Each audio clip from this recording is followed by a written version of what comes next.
Hi, I'm Ben from 1 Mile at a Time, and today we're going to be talking about airline pricing, and more specifically, why it seems so wacky sometimes.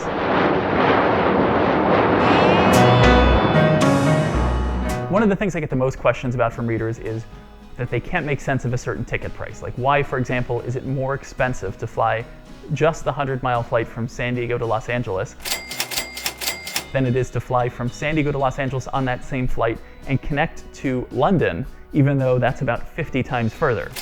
So how can that make sense? What are airlines thinking? Well, the biggest point of confusion for people is that they assume that airlines are charging fares based on the cost of providing that seat. While in other industries, most companies would never sell something at a loss. In the case of the airline industry, that's exactly how it works, because they're trying to figure out what is the absolute most revenue they can get for every single seat on that plane. And they use all kinds of price discrimination techniques in order to get as much as they can. And this most fundamentally comes down to differentiating business travelers from leisure travelers.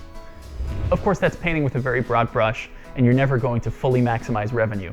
But the kinds of techniques they use to price discriminate are things like having day-of-week restrictions, for example, having different fares on Mondays and Fridays versus Tuesdays and Wednesdays, or weekend travel. Sometimes they have Saturday night minimum stays. They know that for the most part, business travelers aren't spending a night somewhere.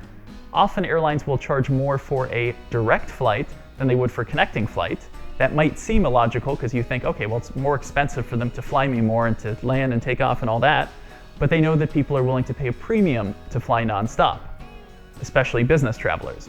So for example, this is why you'll typically see if an airline has a hub somewhere that the tickets are the most expensive on them to and from that airport, because they know that if they have the schedule, if they have a lot of nonstop flights, that business travelers are willing to spend more on those flights. Similarly, airlines can price discriminate based on the market you're originating in. So airlines know that different cities have different levels of disposable income and have different levels of business development. And as a result, you might find, for example, that a flight from New York to, let's say, Colombo, Sri Lanka is going to be significantly more expensive than that same routing in reverse from Colombo, Sri Lanka to New York. This is also why I'm known to position a lot of tickets out of Colombo, because they have really cheap business class fares from there. But the idea is, if the airlines know there are going to be empty seats, they're still going to try to sell them even if it's at a loss. And this is why sometimes we see such cheap business class and even economy fares.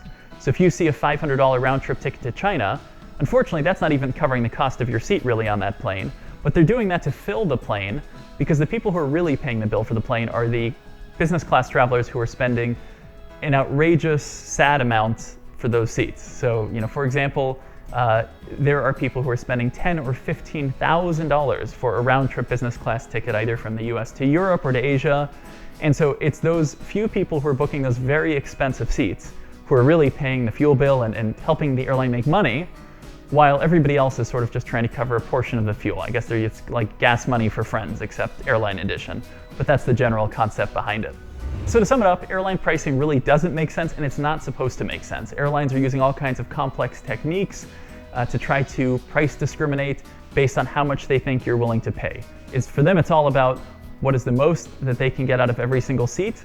Sometimes they're going to be making a killing on you, sometimes they're going to be losing money on you, but it's still better to have that seat full than empty. So it is a constant battle between trying to get the plane as full as possible and trying to get people pay as much per ticket as possible.